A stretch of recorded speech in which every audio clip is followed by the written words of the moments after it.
Everyone, Jeff Woods here. If you can see me slash hear me, please go ahead and put yes in the questions box.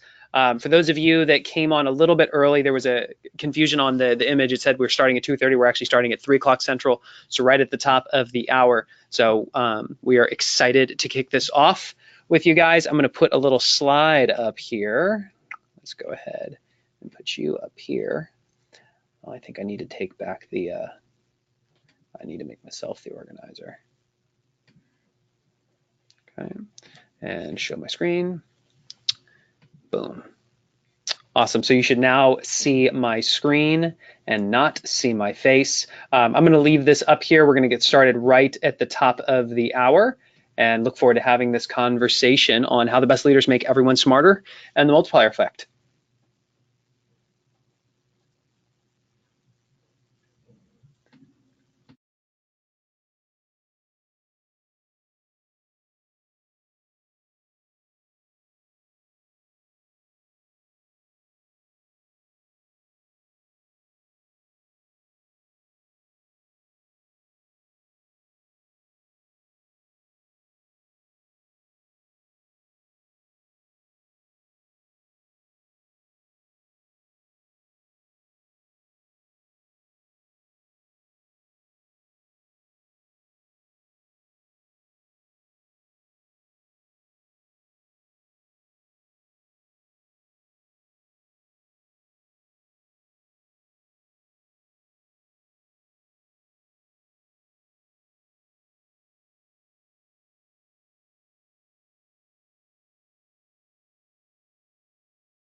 Hey everyone, Jeff Woods here. We are going to get started right at the top of the hour, so about 1 more minute. You are in the right place. If you do not yet have a pen and paper, oh boy, you're going to need it. I promise. There's going to be some writer downers on this, and we're going to ask you what one thing you're going to do based on this conversation.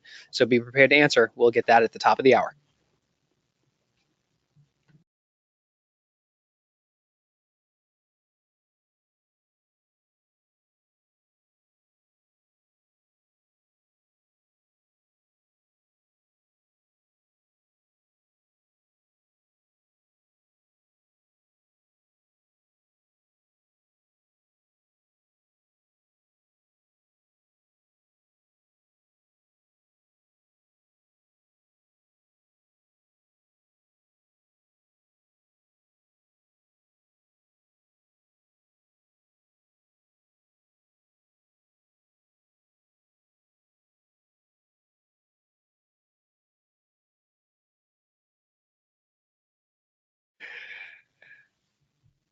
All right, everyone, welcome to our monthly One Thing webinar series. This month, we are talking about how the best leaders make everyone smarter and the multiplier effect. My name is Jeff Woods. I'm the vice president here at the One Thing team. And I'm Kaylin Less, the community manager, and I'm riding shotgun today. It's not just Jeff with a high-pitched voice. Right off the bat, we're going to ask that you engage with us throughout our training today. So let's go ahead and make sure that you can hear us. Please go ahead and put yes in the questions box if you can hear us. All right, very good. Hey, Dee, great to see you. Cody, thanks for being here. Really appreciate it. Before we dive into the conversation today, we're going to do a quick high-level overview of the One Thing for those of you who are not familiar with the book and how specifically it ties in to our conversation today around the book Multipliers, which this was a book that was recommended to me by Abe Shreve, who's the president of the coaching company we are in partnership with. He goes, Jeff, Jay, you guys have to read this book. And the three of us were at dinner together. Jay whipped out his phone, ordered 2 copies on Amazon, had them shipped. By the time we had gotten home, they were at our doors. I have now read this book 3 times. 3 times because I think a lot of us know what it feels like to bring people into our world. And without knowing it, sometimes even though we intend to be multiplying their capabilities, we end up diminishing their possibilities. We're going to have a conversation about how you shift that today. And it all starts in the One Thing on how you set a vision for your life and your goals. You know, every single one of us, when we set goals, we ask a certain size of a question, whether it be a small question or a big question. And the size of the question dictates the size of the answer that you search for. Most people only ask questions that are so big, and that's why they end up setting goals that are doable. And then there are many of you who will look to the outer edge of your comfort zone and your skill set. You'll stretch yourself. You'll set stretch goals. Yet when we have chat with people like Gary Keller, who started Keller Williams Realty, which is now the largest real estate company in the world, he would encourage us to ask questions that are so big that they require us to search for answers that are so big that you're setting goals and a vision based on possibility. And that's what you're going to get out of the conversation today. And in order to think big, you really have to go small. And for those of you who have been through the One Thing, you understand the idea of the domino effect, right? Think about a time you ever lined up a bunch of dominoes. Did you knock down each domino individually? Or did you knock down one and that single domino knocked down the next and the next and the next? And we know that a single 2-inch domino doesn't just knock down a domino of equal size. It can actually knock down one 50% larger. And when you graph this out over time, a single 2-inch domino by the 18th domino could knock down the Leaning Tower of Pisa. By the 23rd domino, it could knock down the Eiffel Tower. By the 31st, it could loom 3,000 feet above Mount Everest. And by the 57th domino, it could reach almost from the Earth to the moon.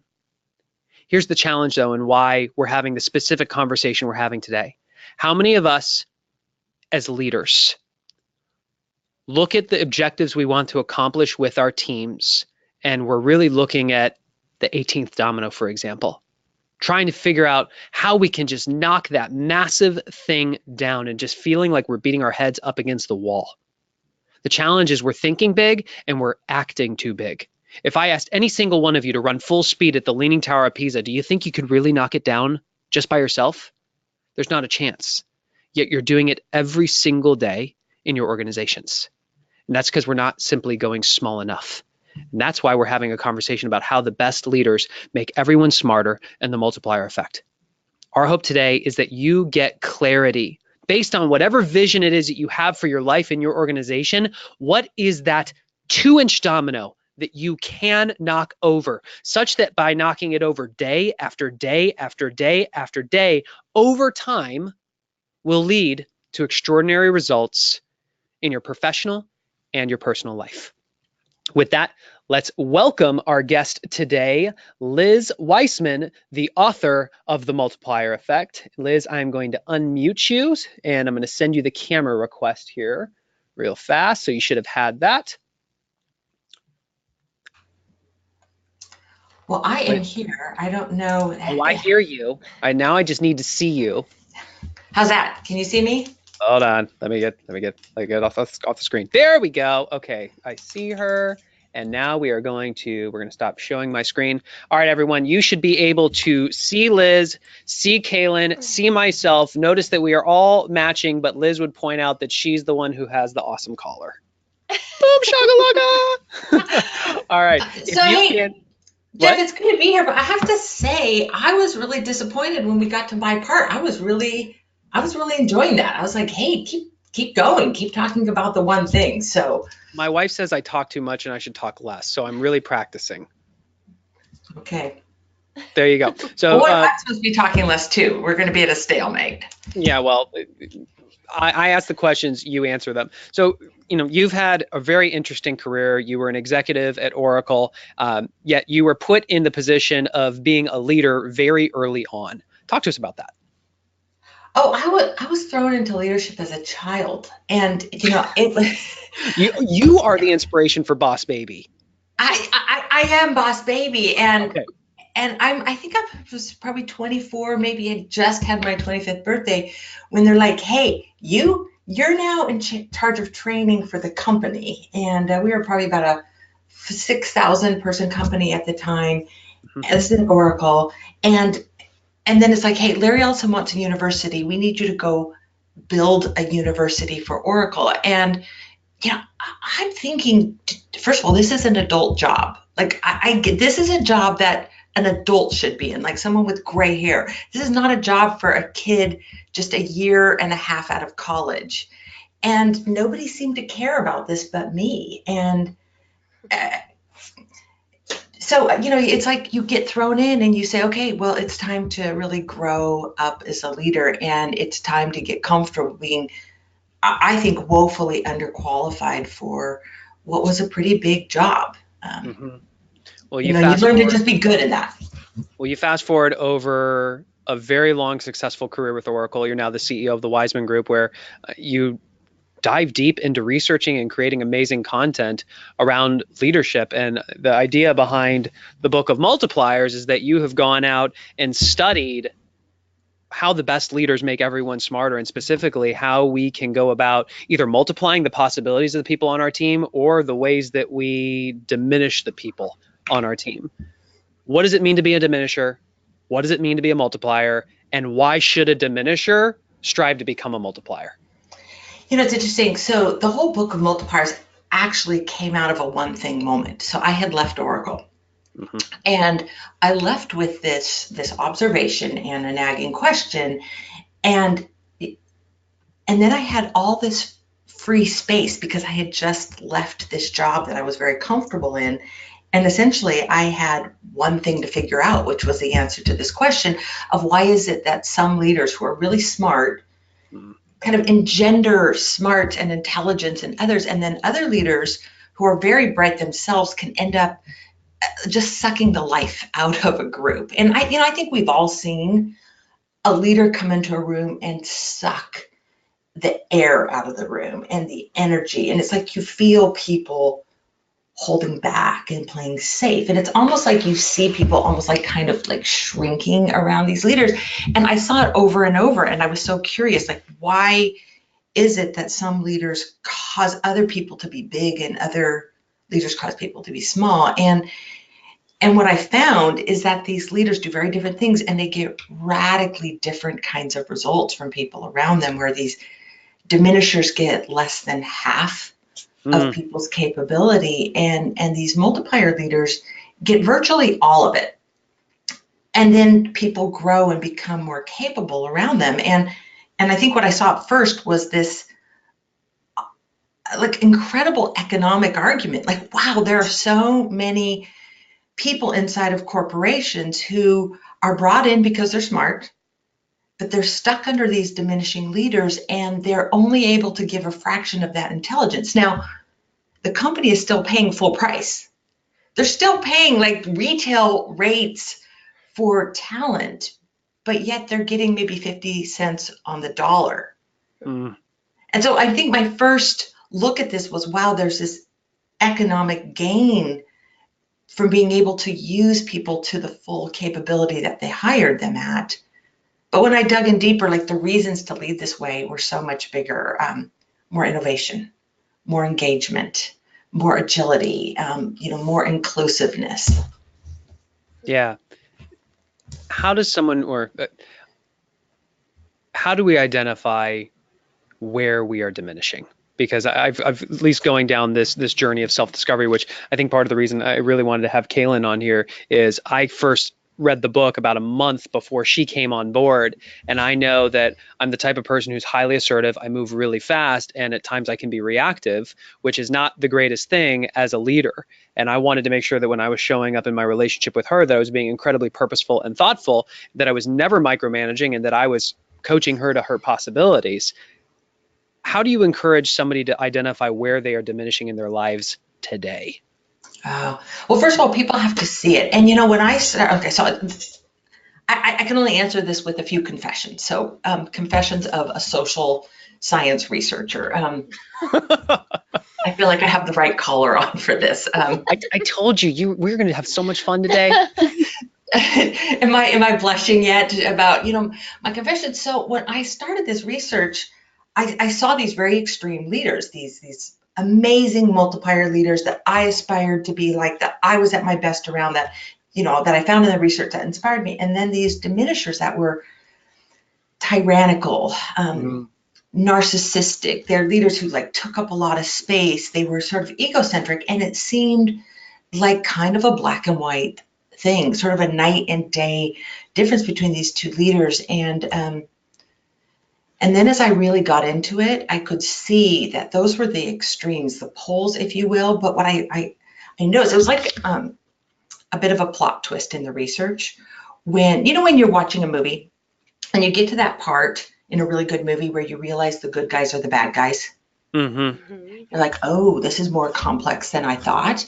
And the plot twist was that most of the diminishing that's happening inside of our corporations isn't coming from the tyrannical, narcissistic empire builder, micromanager, these sort of overbearing and oppressive leaders. Like, they were kind of interesting to study and write about. Most of the diminishing is coming from the good guys, the well-intended leaders, like good people trying to be good bosses. They hire someone, they want to coach them to their possibilities, as you said, but yet they're having a diminishing effect with the best of intentions. And I call these leaders accidental diminishers. And so I've stopped wondering who, and I really legitimately have stopped wondering like who's a diminisher and who's a multiplier. And I spend more of my time thinking about what brings out the diminisher in every one of us. Like, I've yet to find someone who doesn't have a diminishing streak. That's right. And, and I think some ways, Jeff, it was, this is part where the confession might come in a little bit. As I put this book out in the world back in 2010, I think I had a secret little fear that, wow, I wonder if there are people out there who think I'm a diminisher. Like, am I one of these multiplier leaders? Like, am I going to be on a podcast someday, like talking to you, and have someone call in and say, Liz, this is Mark. Remember me? Oh, remember me? Yeah, like, remember me, like the person that you like shattered, fired, like. And then I kind of worried that there would be people out there who'd say, no, I experienced you a different way. And I've realized that I do have a diminishing streak, and I spend more time thinking about what are the events or situations or people who bring out my diminisher. And how do I see that? And how do I recognize the things that trigger rescuing, that trigger always on kind of energy? How do I see it, and how do I avert? How do I turn what might be a diminishing moment into a multiplier moment? So to answer your question, how do people see it? You see it best when you look in the mirror and you say, how might I, with the best of intentions, be causing other people to hold back or play it safe? And it's not typically because we're too bossy, too controlling. Sometimes we're too helpful. Sometimes we're too compassionate. I don't know that I want to go on the record and say we shouldn't be compassionate, but as leaders, really to pull out great work from other people, we have to be able to stand back and watch a little bit of suffering happening. As people zigzag their way towards something, like, how might I be too energetic? Well, let's make this engaging for the people who are on this live. How might you, in spite of your best intentions, be accidentally causing the people in your world to hold back? Share that with us in the questions box. It's a great question. Thanks. I got it from somebody who not only is really smart, but has amazing fashion sense. I remember when I reflected on that, my speed is one of my greatest assets. I move so fast, I get so much done. And I remember you saying, if you move so fast, it's like when you're walking with your kid and you race and you run ahead, you turn around and they just gave up. I've got a little 2-year-old boy. My 5-year-old girl will try to keep up with daddy. My 2-year-old boy will be like, no, screw that, I'm done. And I've realized in my business, not everybody's going to move at my speed. And instead, I have to ask questions that allow them to self-discover the path, let them chart the territory, support them along the way. Yeah, and it's hard. And it's such a virtue, this idea of speed. And that's where this gets really complicated, because as I dug into all these accidental diminisher tendencies, every one of them is a virtue. Like for me, I'll tell you one of mine, as people are maybe sharing some of theirs. One of mine is that I'm a preparer. Like, I do my homework. In fact, one of the things when I finished the book, I sent a manuscript to a colleague of mine who's written a number of amazing books, Carrie Patterson. He's like, girl, can you write? And girl, have you done your homework? And I'm like, yes, I'm a homework doer. And sometimes I come into things so prepared that other people don't have a chance. In fact, I remember a colleague once saying to me, they're like, Liz, your ideas always sort of win the day. In a conversation or a meeting, I'm like, oh, that sounds like horribly oppressive. And then I was listening to him explain like why it was that I was sort of this accidental bully, if you will. And I was really concerned, like, was he gonna tell me that I told people that their ideas weren't good? And he goes, yeah. He goes, you come into meetings having thought through things, and you're so prepared, and you come in like ready with ideas that nobody else can sort of compete with your ideas because you're so thoughtful. And I'm like, whoa, how is that a problem? And then as I thought about it, I'm like, it's a huge problem. And one of the things I did to fix this, one of these like small little domino-sized fixes, is I now, unless I really screw something up, every time I have a conversation or a meeting, I send the agenda out in advance, like 48 hours in advance, 24 if I'm not on my game. And not only do I put topics out there, I'm like, here are the questions that we're going to pursue. So it gives everyone else a chance to come in prepared and thoughtful. So that's one of mine. I've got a few more. But what are people saying on chat? I've got to do a little fiddling here so I can see what's actually. Phil said, I do too much myself and I don't give them a chance. For Kim, it was lack of clarity, getting down to the weeds and the steps, but not sharing the bigger picture of why. Michael's an adjunct professor, word junkie, so at times his vocabulary intimidates people. Yeah, those are some examples. Yeah, and they're all things done with the best of intention. Yeah, I was thinking about, for me, it's compassion. And compassion is one of my biggest strengths, but also in that, like, it's really hard for me to watch people struggle. But saving them can also just be, for me, because it's hard for me to watch them struggle. They may not, that struggle is of value to them, but Right. realizing that It's hard to watch. is more for self. Oh, so much. We'll talk about that a little bit, because support can look a lot like saving if you don't have standards. So how do we as leaders, when we have people who are struggling and we want the best for them, we want them to be successful, how do you strike that tension to allow them to struggle well? Well, I think there's, let me share two stories. One was my own experience and one was something from a colleague. And so I was interviewing in the process of writing this book, and I'm interviewing someone named Jay Choi, and he's a leader in Korea. He's actually someone I know from his Stanford days, and this is a phenomenal leader. And he said to me, he goes, Liz, when your people are struggling, it's irresponsible not to help. And then he said, but you have to remember to hand the pen back. And let's see if I have a pen here. I'll find one I haven't chewed on. Here we go. Everyone's got their stress out. It's mine. I chew pens. It's a brand new one. And he said, you got to hand the pen back. And then he described the scenario. So it's 2 a.m. In a conference room. And this is at the McKinsey office in Seoul. Jay Choi is one of the managing directors there. And there's this project team that's gathered around the conference table. And it's 2 a.m. and they've got a huge presentation the very next day to their most important client, biggest client. And they're stuck, like they're dead in the water. They have tons of data, and some analysis, but they don't have a message, a story for this client. And the project leader's up at the board, and finally, out of exasperation, it's 2 a.m., turns to Jay and said, I don't know what the invitation was, but hey, do you have any ideas here?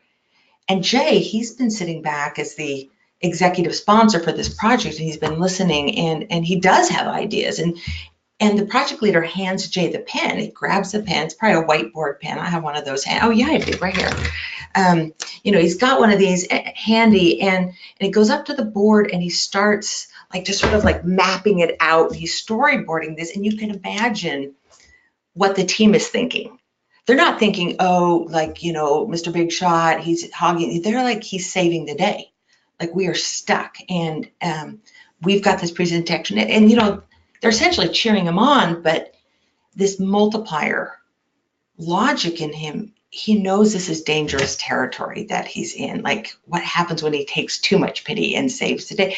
So he kind of gets halfway through a storyboard and he stops and he says, this is incredible restraint. I often wonder, would I have had this level of restraint? Because he is heroically saving the day. He stops and he says, here are a few ideas to get you started. Why don't you, take it from there and see what you can do with this? And he hands the pen back to the project leader, and he sits down. So, what he said is, to me, was when your team is struggling, it's irresponsible not to help. But you've got to remember to hand the pen back. And of course, the pen in this case represents ownership and accountability. It's how do you help, but not strip away ownership and responsibility? Because when you're the senior person and you help, you've essentially taken it over. It's you've ripped the pen out of someone else's hand. And so you've got to do explicit things to say, back to you. Hey, I was happy to help, but you're still in the lead. Here are a few ideas to get you going. You take it from here. You should be the one to give the presentation tomorrow. One of the things that was really striking in here is you talked about supersizing it, right? Issuing challenges that aren't at the current level of someone's role, but ahead of it. And when I think about our hiring process, she's going through it right now. We threw out a really big challenge to her that is probably beyond what is normally, it's definitely beyond what's normally comfortable for you, but it gives you the opportunity to grow into it. What does it mean to issue those types of challenges, and how do we go about making sure that it's empowering and that it's not so big that it's paralyzing? Yeah, so supersizing someone's job is essentially giving someone a job that's a size or two too big. And you mentioned you have little ones, kids, and you've probably gone shopping for shoes for them. And how does a wise father unless you've got a lot of cash to waste and you like shopping, like how does a wise parent shop for shoes for toddlers? They buy them on sale and in every size. Every size. Just like, you're going to go into these like black loafers. It's going to be good for you for years. Right. That's right. Yeah, you buy them a size too big, and you rarely buy them to fit because that's going to last you for a couple weeks, a month. So you buy them a size too big, and when your daughter says, "But Daddy, my feet are flopping around in these shoes," like it's a pretty universal reaction. Parents say all around the world, it's, "Oh, don't worry, you'll grow into them." And it's how you have to give people roles is a size. Like if someone's really adventurous, like maybe if someone got thrown into a senior management role at 24 and got told to do something outrageous and that was their norm, a size too big, let them grow into it. And I think this is the other part of not rescuing is knowing how to size a challenge. Because if you give someone something that's 3 sizes too big, maybe adrenaline kicks in, so to speak. But a lot of times people go, no, like I'm going to fail at that. And they hold back. So how do you pick something that's too big that they need to grow into, but not so big that they're going to become paralyzed by this? I often call this picking the right size wave. And it was about, I learned this on a beach where my son just refused to take coaching from mom that if he went out into the big waves, he was going to drown. And, I had to make a decision, like, how do I help him understand this? And I'm like, I've got to let a wave take him. Like, he's only going to learn this from Mother Nature. And I was looking for just that day on this beach, this is on Kaanapali Beach in Hawaii. It's like, how do I find a wave that's going to knock him over, but not sweep him out to sea? And like, once I found that wave, I let him take a tumble. And I that moment, helped me see that. I think one of the things that we have to do, like one of the essential skills that we need as leaders is learning how to size challenges. And maybe even knowing, do you tend to be an overstretcher or an understretcher of people? In fact, I'd love to do a little informal poll on chat. Jeff, it's just like, do you tend to overstretch, meaning you're kind of like going to kill people? Like you give them something that's so big that they might become paralyzed, they might fail. Or do you tend to be an understretcher, play it conservative? Let me give you something that I know you can do. And maybe people don't grow as fast around you as they could. So put that in the questions box. Which are you? I don't know. It depends on the challenge. You know what I mean? Yeah. I think it varies. I think I tend to definitely overstretch people, like just throw way too big of a challenge at them, and then they start. Ah! I guess there's also like that exercising possibility and going there for the big challenge, but then value engineering it back and understanding like, okay, what can you do now? Or what are the steps that we can take? Or throwing the life raft out there. Sort of like, yeah, you're in the big waves, but what do you need when you're out in that storm? Right. Yeah, and you can rescue and help. But if we can help people get into a cycle where they never need a rescue, people are going to grow at their fastest. I'm an overstretcher. And I think it's because I like big challenges. I like a big challenge, a lot of space, give me elbow room. And I think for years I practiced sort of like lead as you wish you were led, which isn't a bad strategy, but it's actually sort of a fallacious strategy. It's like, I've learned like lead the way people want to be led, because not everyone wants that kind of challenge. And you don't have to read their mind either. You can ask them. I think that's something that we sometimes underestimate, is that you can ask people what they prefer and then test it out. Yeah, I think Kaylin's exactly right. I often get people who really, really want to be this multiplier-like leader. They want to stretch people, grow people, use people at their fullest, and they're like trying to engineer this. Okay, well, what should I do, and how will I know what their native genius is, and how will I know the right challenge to give them that's exactly the right size? And I can see them kind of doing all these machinations in their mind about how to do this. And usually my coaching is, well, have you asked them? Like I find this to be kind of the universal leadership strategy, is ask people, like, what is the challenge you wish we were asking you to take on right now? How Ooh. big of a stretch are you ready for? Like, what's something I could give you that would make you nervous, but also make you even more excited than nervous? And people will tell you. Is this one of these writer downers that you talked about, Jeff? You got one. You got point He's for like, oh, you. that's a good one. Well, and when you were asking that, my brain started bubbling, like the idea that also that challenge will be very much aligned with their native genius. So you start to discover, because they'll be drawn to those challenges that give them areas to shine, and that other people on the team won't have those things, you know? Absolutely. I think you're exactly right on that. And I think we can take on much bigger challenges when we work within our native genius. Now, I haven't studied this, so it's a little bit irresponsible of me to be supposing this without having evidence to support it. But I think if I'm being asked to do something outside of my native genius, and for those who are new to this term, native genius is simply the term I use to describe what is it, it's beyond a strength. It's like, what is it that we do easily and freely and naturally? What are our minds built to do? Or what are we going to do whether people want us to do it or not? And I'll tell you, I've managed for a lot of years, and I'm also the parent of 4 children, and have been married for 31 years. And what I've learned from all of that is it's a lot easier to figure out what people are good at and find ways to put that to work than it is to get people to be good at things that they're not good at. Like, that doesn't go very far.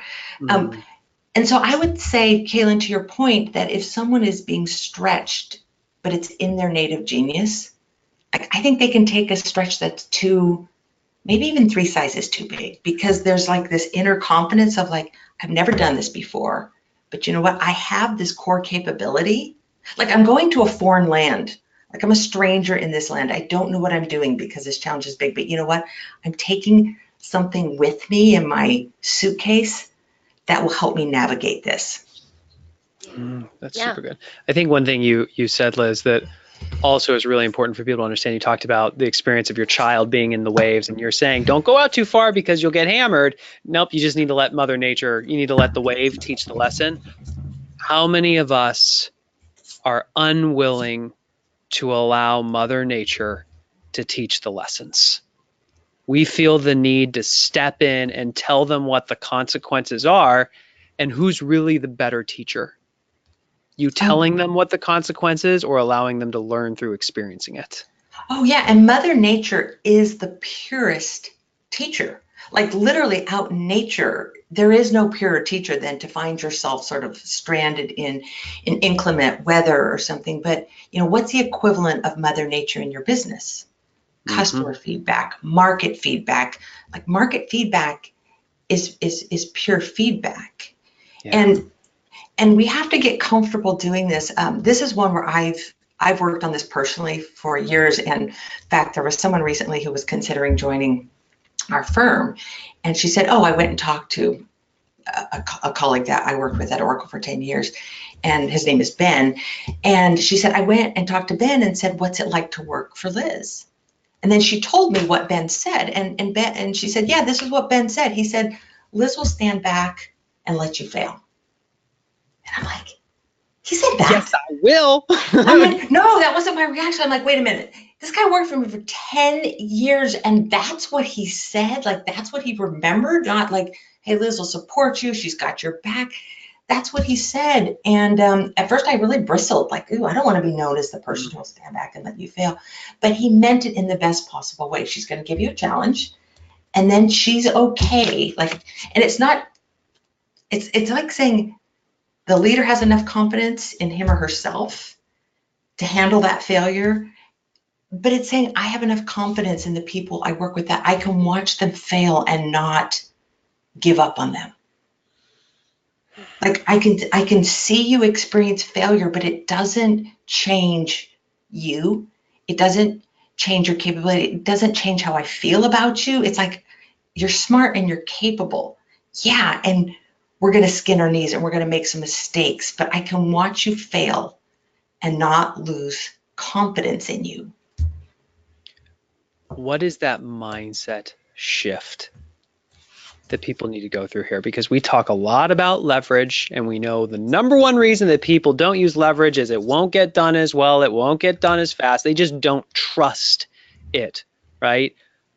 What is that one thing that we are holding on to in our mind that we must shift to move from diminisher to multiplier? So I'll share what I found in the research, this diminishing mindset versus the multipliers. But what I want to do is actually ask people to go to chat on this.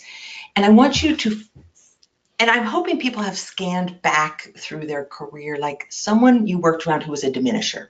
Could have been a boss, a colleague, a little league coach, a roommate, a spouse, like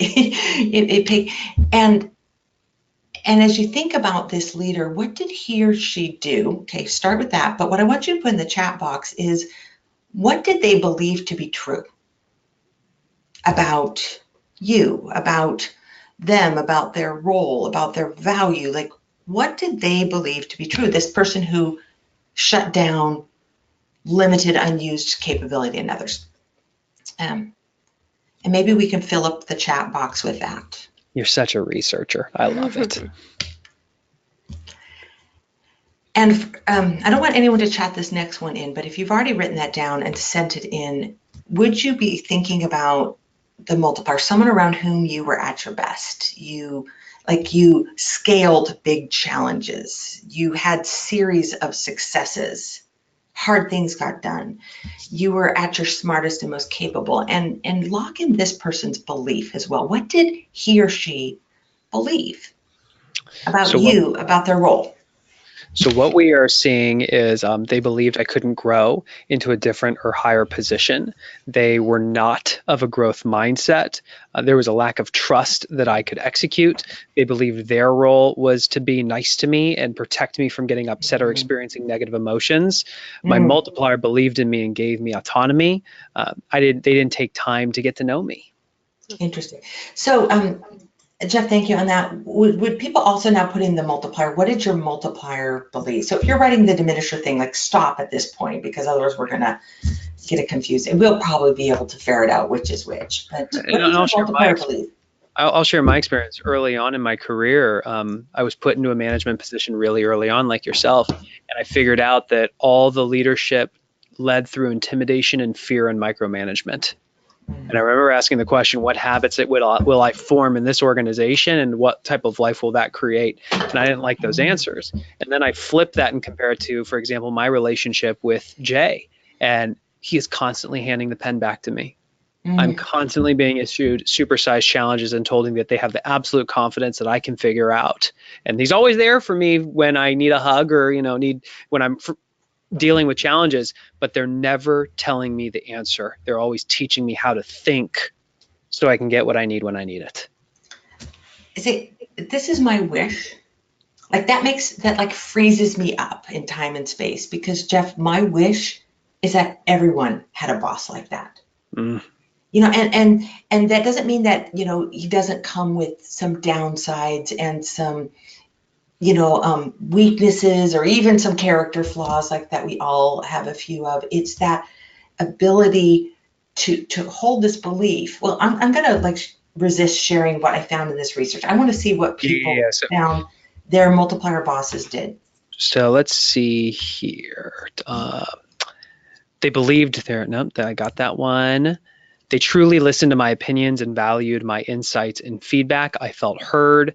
Multiplier, they gave me boundaries but didn't overstep. Often flipped questions that I asked back to me to solve. And we don't have much more. It doesn't seem like people have a lot of experience with multipliers. Well, unfortunately, people have more experience with diminishers than multipliers. It is my hope that everyone has a multiplier. And maybe one of my very specific hopes is I'd love to see everyone have a multiplier as their very first boss. I was lucky. I landed at Oracle in a time when the company was growing really fast, and I had a few bosses that believed in me. I actually went back to Bob Shaver, the one who gave me this irresponsible responsibility. And I said, and it was when I was working on multipliers, I said, Bob, was it that you saw some deep capability, genius even, if you will, in me, or perhaps, or were you guys just desperate? He wrote back, he said, Liz, little of both. It was a little of both. But I was lucky in that I landed into a situation where it's like, you know what, you got a brain and a pulse, go. We have a big job for you. But also I landed with a boss who was confident enough in his own capability and mature enough as a leader that he could allow me to take these on. And he said, Liz, it probably felt like you were up on this high wire, but we had a safety net under you. Like, we weren't going to let you fail. And it wasn't a rescue boat as much as it was a safety net. Like, there were mechanisms that we made sure that you had what you need, like that we had your back and those kinds of things. When I studied these two kinds of leaders, I focused first on the behavior. What do these two different leaders do differently? And we could talk for ad nauseum about that. I don't think the behavior is as important as these mindsets, because the diminisher tends to hold a mindset that nobody's going to figure it out without me. And, when you come into work every day convinced or even just wondering, like, are people going to be able to figure this out without me? It leads to a whole set of behaviors. It leads to, micromanaging, making all the decisions, directing people, telling people what to do. Versus if you hold the mindset of a multiplier, which is, it's a very simple mindset. It's that people are smart and they're going to figure it out. Mm-hmm. Which, as someone pointed out, which is kind of the essence of a growth mindset. I was so delighted when Carol Dweck was so delighted when she looked at all the research findings, because she was like, wow, this is like an application of growth mindset. When you not only hold a growth mindset for yourself, when you actually hold, in some ways, a universal growth mindset, which is, okay, maybe there are some dummies in the world. Like, we have some evidence that there are some dumb things done in the world. But when you fundamentally believe that people, like, human intelligence exists inside of all of us, and that we have the ability to figure it out. And when we stop asking the question, like, is this person smart? I mean, I've asked that question. Have you had people who work for you who you've kind of said, like, wow, I'm not seeing a lot here. Like, is this person even bright or smart? And instead we ask, in what way is this person smart? Like, what is the intelligence that they bring to the team? And when we really believe that people are going to make mistakes, and of course they need direction and they need challenge, and, they need you to set a target, but they can figure out how to get there. It causes us to do all the right kinds of things. Everything we've talked to up till this point has been about how we can become a multiplier. For those who are listening to this who happen to report to a diminisher, what should they be doing? There's a famous episode from Seinfeld, like, if we all watch the series, and it's where George Costanza. How do you say it? Costanza? George. Where George, he decides that at work he's going to do exactly the opposite of what his judgment tells him to do. Do you remember this episode? And he does the exact opposite, and it works like a charm. In this case, it's really a situation we have to do exactly opposite of what our intuition tells us to do. So let's suppose, just hypothetically, that you work for a micromanaging, controlling, directive kind of boss. Can I give a real example? There's somebody here, Please. I'm not going to say their name because this is a little bit more sensitive, but they say, my boss is an understretcher. She wants absolute consistent perfection at level 1 before I even get to try level 2. I feel like I have nothing to work for because she can't even see or tell me what level 2 will look like. Wow. So it's like all over everything till it's just exactly perfect. Okay, so there's some whole strategies, and perfectionism is actually one of the ways that we can end up accidentally diminishing. So I think maybe this is the first part of the strategy, is to remember, okay, you've got a diminishing boss. Remember, lock it in your head that most of the diminishing that's done, and most of the diminishing that's done to you, is accidental. I mean, this person isn't staying up nights thinking about ways to torture you at work. They're not thinking about, how can I show people that they're stupid? They're not like thinking, how can I show that I'm the smartest? Most of them are trying to do a good job. And And, and part of this is the ratio. Most of us have one, maybe two bosses, and a boss tends to have, I don't know, 10, 100 more people that work for them. So think about the ratios. How much time do we spend thinking about them versus how much time do they spend thinking about us? Like we think, oh man, she's finding ways to torture me. That's not the case. In fact, most bosses are moving so fast that they're just not thinking. So I think part of the strategy is to know that most of that diminishing is accidental. And instead of focusing on the behavior, focus on the intention. She wants to see me successful. Here's what happens when we respond to diminishing with our natural, intuitive, knee-jerk reaction. So let's say we have a micromanaging, controlling boss. We tend to respond to that with judgment. We deem it to be wrong. Not only do we deem it to be wrong kind of on a managerial level, like, hey, that's just kind of not the way leaders are expected to lead these days. Like it's old-fashioned, it's antiquated, it's ineffective. We tend to judge it wrong on I think, a very deep moral level. Like, whoa, someone is trying to take from me this like innate right I have for self-determination. Like, like our Bill of Rights gets violated by people. And so we tend to judge them. And as we judge them, we tend to respond with criticism. We stop listening, and we tend to push them away. Okay, pop quiz. Put this on chat, Kaylin or Jeff. What happens when you try to keep a micromanaging boss at bay? Out of your business, out of your work. Pop quiz, what happens? For some reason, I can't see chat. So if people are lighting up chat, you're going to have to tell me about it. I somehow don't see it on my stream here.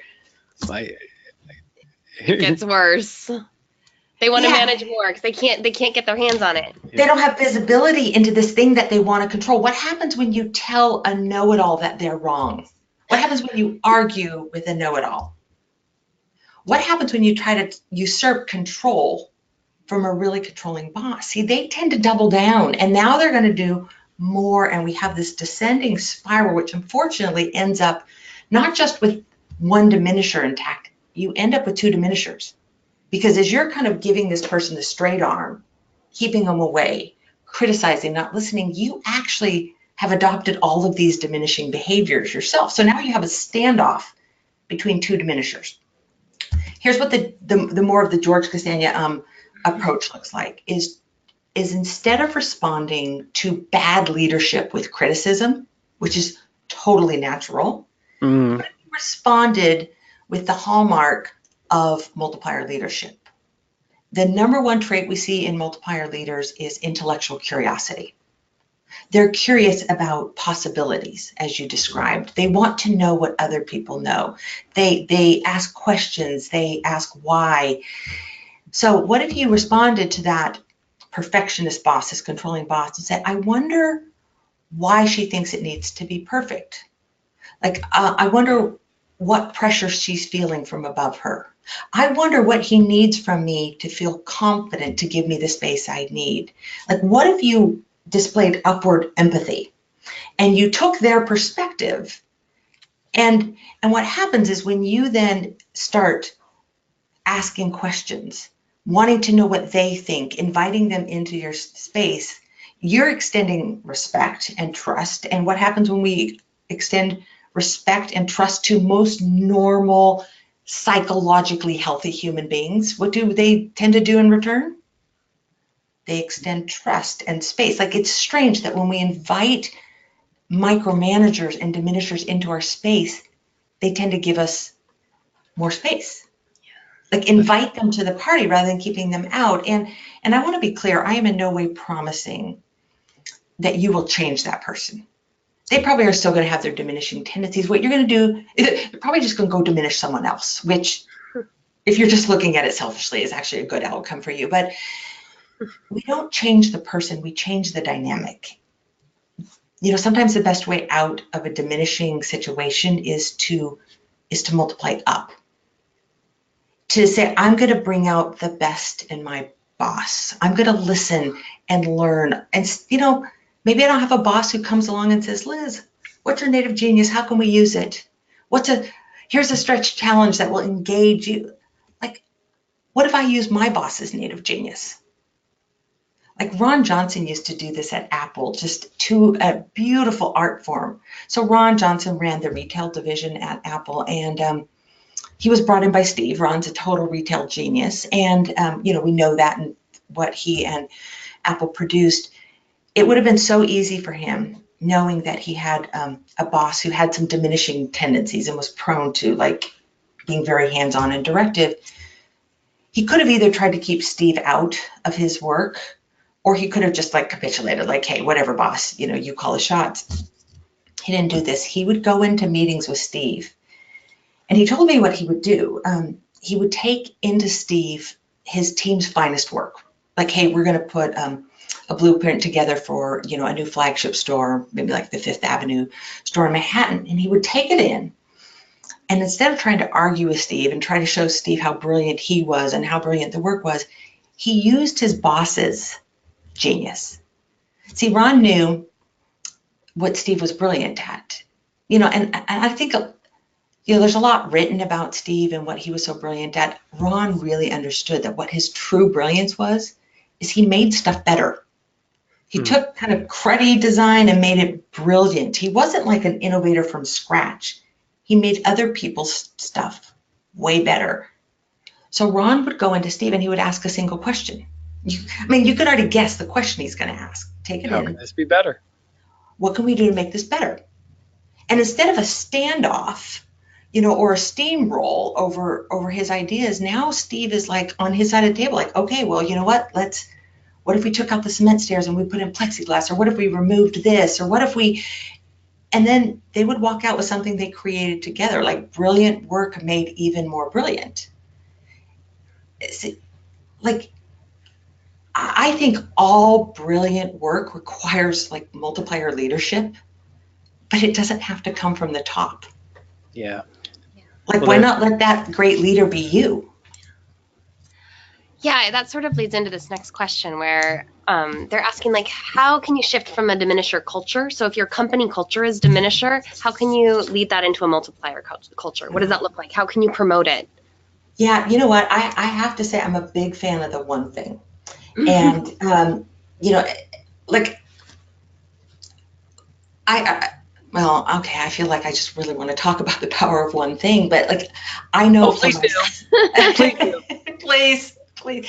Like I have this such deep belief that we can do hard things, and actually, that we're built for challenge and that we thrive. Actually, I did a whole research project, and it studies that we actually are at our very best when we're dealing with big challenges. So like, yes, like give me big challenges, hard thing to do, but you know what? One at a time. Like for me personally, I can do so many hard things, but please do not give me two of them. It's almost like it's my deal with God. Like I can take challenge and hardship, just not two at a time. And when it comes to making change for us personally, as well as our organization, I really believe in the one thing. Like, what is one thing that you can do differently, and how do you turn that one thing into a habit? For some people, I think one of the most powerful things. I believe this down in my soul, and for me, like if you're trying to figure out like what can I do to be more of a multiplier, there's a lot of things. You can play fewer chips. You can ask more questions. You can offer stretch challenge, supersize someone's job, find someone's native genius, blah, blah, blah. There's a lot more. But just pick one thing and turn it into a habit. Figure out what is the thing that triggers my accidental diminisher behavior. Like, don't just say, well, here's the bad thing I'm doing. Here's the good thing I want to do. That's not going to get you far. That'll get you a week, and then you'll forget. And circumstances will pull you back. What's the trigger? Like, does silence trigger you over contributing? Does someone struggling trigger the rescue? Like, what is it that triggers it? Look for it and turn that into a habit. And then how do you do this across a whole enterprise? Of course, that's a complicated question, and the answer has a lot of parts, but I'll share one insight, the power of one. Here's one thing I've learned, is that, and it's counterintuitive, is the organizations that make this change, that really build multiplier cultures, where there's been a lot of diminishing, they don't talk a lot about multipliers. And I don't mean the book, I mean the concept. They don't put posters on the wall saying, oh, multipliers are talent magnets and liberators and challengers, blah, blah, blah. They talk about diminishing. They've legitimized that conversation. So I know a culture is healthy when people can talk about their own diminishing tendencies, like, oh, I'm a total rescuer. Like for me, I'm an idea guy. Like my team knows, like Liz knows she's an idea guy. Throw things at her in meetings when she gets in this mode, or say things to her like, Liz, do you want us to drop what we're doing and work on this? No, that's ridiculous. Stick on your one thing. I'm just ideating for fun. They're like, you're our boss. We take you seriously. When you come up with harebrained things, we think we're supposed to do it. Like when that conversation is out in the open and people can laugh at themselves and even laugh at each other, like, oh, Caitlin, you're so in rescue mode. Like I see your heart, your compassion is like ready to explode. Like you look like a saint to me right now. Okay. I need you to embrace your inner demon. And she gets that all the time. It's true. Yeah. So when people can laugh about that, when they can talk about the diminishing tendencies of the leader and laugh about that, not laugh at him or her, but laugh at because it comes from a good place. And when a culture, when people can see that some of our very values we prize causes diminishing. So like when the one thing company can laugh at the fact that, oh, we're so obsessed about one thing that sometimes we don't give people the opportunity to juggle. And maybe there's some diminishing that comes from being so focused. Oh, isn't that funny that we do that? And when people can talk about, ha, ha, ha, not so funny. Oh, no, we got our own baggage. But when people can talk about, it's when we learn to see inside the cracks and we learn to see that what comes of our best intentions can be what is most diminishing. Yeah. When that conversation is out in the open, you are on your way. And I'm not saying obsess about diminishing, aspire to be better leaders, like understand the practices and the mindset of the leaders, but have open conversations about diminishing ways. So let me ask you this. We've got about 4 minutes left till the top of the hour. I'm taking everything you've said, and then I'm, in my mind, just understanding our whole thing is helping people take back control of their time and getting clarity on how they want to invest it. What's one thing that someone can start doing with their time, such that by doing it will allow them eventually to become a multiplier? How can they start to manage their time differently so that it leads to them becoming a multiplier?